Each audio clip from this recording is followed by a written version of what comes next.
जय मसीह की। मैं भाई आशीष सिंह आपको प्यार बोलता हूँ, सलाम बोलता हूँ, जय मसीह की बोलता हूँ और जानता हूँ पिता ने आप पर दया की है। जी हाँ, परमेश्वर पिता हम पर दया करता है। बाइबल कहती है उसकी करुणा प्रतिभोर नहीं होती है। जी, उसकी करुणा प्रतिभोर हमारे जीवन पर नहीं होती है। यदि आप अपने आप को देखिए, अपने पड़ोस में, अपने रिश्तेदारों में, अपने लोगों में, अपने परिवार में लोगों को चैन और सुकून से देखें, उनके चेहरे पे मुस्कान देखें, तो एक बात जानिएगा, पिता ने दया करी है उनके ऊपर भी और आप पर भी।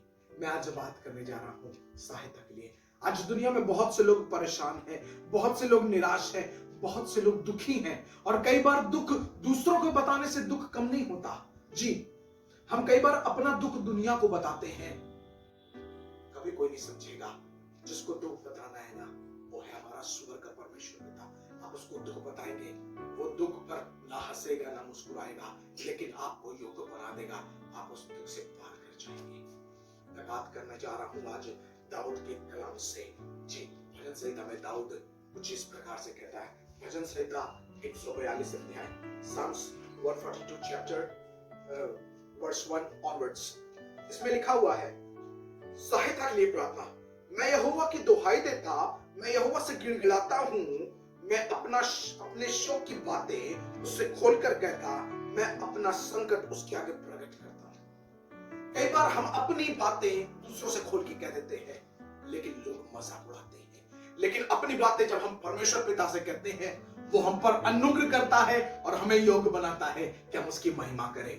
जी हाँ, जिससे हम उम्मीद रख रहे हैं शायद वो हमारे साथ मजाक कर जाए, जिस पर हम उम्मीद रख रहे हैं शायद वो हमें बीच रास्ते में छोड़ के चला जाए, लेकिन परमेश्वर पिता ने हमें योग्य बनाया है कि हम प्रार्थना करेंगे और पिता स्वर्ग लेके उतर जाएगा और हमारी दशा बदल देगा। दाऊद चाहे तो किसी और से कह सकता है, लेकिन दुनिया के लोग राजा दाऊद के पास आते हैं, मेरा न्याय कर, मेरी मदद कर। ये किसके पास जाएगा?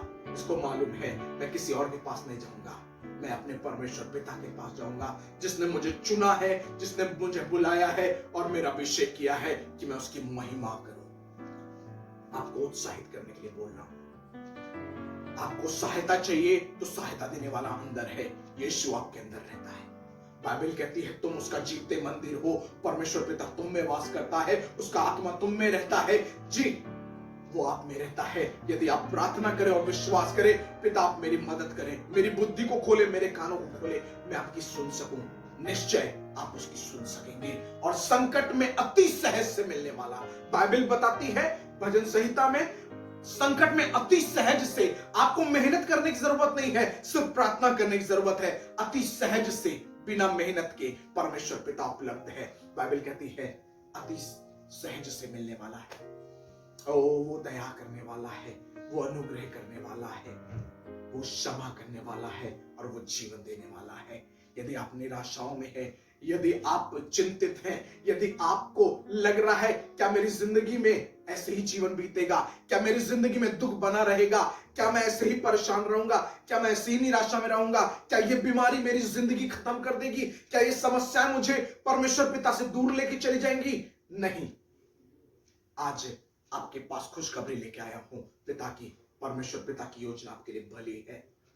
बाइबल कहती है भजन संहिता 23 अध्याय उसके 6 पद में कहती है, करुणा भलाई जीवन भर मेरे साथ साथ बनी रहेगी। मैं एक बात बताना चाह रहा हूं, करुणा भलाई 2 दिन के लिए नहीं है। परमेश्वर पिता ने जब तक आप पृथ्वी पर है, करुणा भलाई आपके साथ बनी रहेगी। जानते हैं क्यों?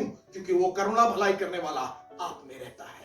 जी, करुणा भलाई करने वाला हमारे अंदर रहता है। वो स्वर्ग का पिता हम में रहता है, उसका आत्मा हम में रहता है। और जब कभी हम निराश होते हैं, पिता के सामने हम आंसू बहा सकते हैं, घुटनों पे बैठ के प्रार्थना कर सकते हैं और मालूम है पिता की ओर से सहायता आएगी।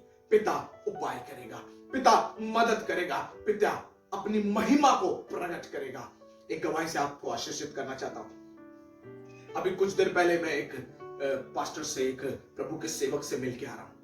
उन्होंने अपने बारे में बताया कि भैया हम 15 दिन से एक विषय में प्रार्थना कर रहे हैं जो हमारी नीड थी, और वो पहले ये बातें बोलते उससे पहले हम मिले और हमने प्रार्थना की। पिता, इस भाई की प्रार्थना है और प्रभु मेरी प्रार्थना है इनके लिए, जो इनकी नीड्स हो वो इनकी नीड्स ना रह जाए बल्कि टेस्ट मनी बन जाए। जो इनकी जरूरत हो परमेश्वर पिता वो जरूरत ना रह जाए, लेकिन आज के दिन से वो जरूरत इनकी गवाही बन जाए। और जैसे ही हमने प्रार्थना करके आमीन किया, उन्होंने ये बातें बोलनी शुरू की कि हम भैया 15 दिन से मैं और मेरी पत्नी हम प्रार्थना कर रहे हैं और परमेश्वर पिता ने उस प्रार्थना का जवाब दिया है। जानते हैं मैं क्या बताना चाह रहा हूं? यदि आप परमेश्वर पिता पर निर्भर हैं, यदि आपकी आंखें परमेश्वर पिता की ओर लगी है, तो सहायता निश्चय पिता आपको देगा।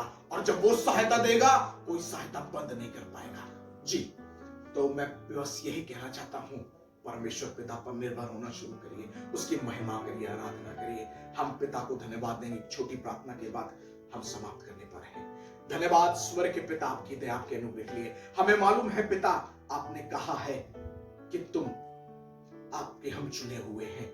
ओ तुम राजपदधारी याजकों का समाज हो, तुम मेरी निज संतान हो, मेरी प्रजा हो, मेरे छुड़ा हुए लोग हो। पिता हमारी प्रार्थना है, जब हम आपके बेटे बेटियां हैं, हम आपकी चुनी हुई प्रजा है, हम आपके छुड़ाए हुए लोग हैं, तो हम पर दया करें, हम पर दया करें। आज जो निराशाओं में है, जो समस्याओं में है, जो चिंताओं में है, जो अपनी कमजोरी में है, जो अपनी कमी घटियों में, पिता आप उपाय करें। हालेलुया। पिता आप उपाय करें। स्वर्ग के पिता, आप स्वर्ग से झरोका खोल के उनके जीवन पर अपरंपार वर्षा करिए और उन्हें आशीषित करिए, उन्हें उत्साहित करिए कि उनके जीवन में पिता आपकी महिमा प्रकट होने पाए। पिता हम आपकी ओर निहारते हैं, हमारी सहायता और मदद करें। पिता जिनके पास नौकरियां नहीं है, उन्हें अच्छी नौकरी मिले। जिनके पास है प्रभु रोजगार नहीं है, आपकी ओर से अच्छे रोजगार मिले। प्रभु जो शिक्षा प्राप्त कर रहे हैं, जो पढ़ाई कर रहे हैं, पिता अच्छी शिक्षा प्राप्त कर सके। प्रार्थना करते हैं पिता आपकी बरकत, आपकी आशीष आपके लोगों पर हो। प्रार्थना करते हैं जो भाई या जो बहन परीक्षाओं में है, चिंताओं में है, समस्याओं में है, पिता ये वचन और ये कलाम और ये प्रार्थना उसके जीवन में उत्साहित करने के लिए हो, उसके जीवन में नए उद्धार के काम को करने के लिए हो, उसके जीवन में विश्वास को बढ़ाने के लिए हो, उसको निराशाओं से पिता आपकी ओर ले जाने के लिए हो। और मेरी प्रार्थना है, हाँ आमीन के साथ ये जीवन में होने जा रहा है। परमेश्वर पिता हम धन्यवाद करते हैं आपकी हर एक भलाई के लिए, जो कुछ आपने किया है। सारा आदर महिमा स्वर्ग के पिता हम आपको देते हैं, यीशु मसीह आपके पवित्र और अद्भुत नाम में कहते हैं आमीन, आमीन, आमीन। God bless you all. प्रभु यीशु मसीह आप सबको आशीष दें। यदि आप वचन से आशीषित हो रहे हैं तो प्लीज कमेंट में लिखें आपने इस वचन के द्वारा क्या आशीष प्राप्त की। God bless you. जय मसीह की।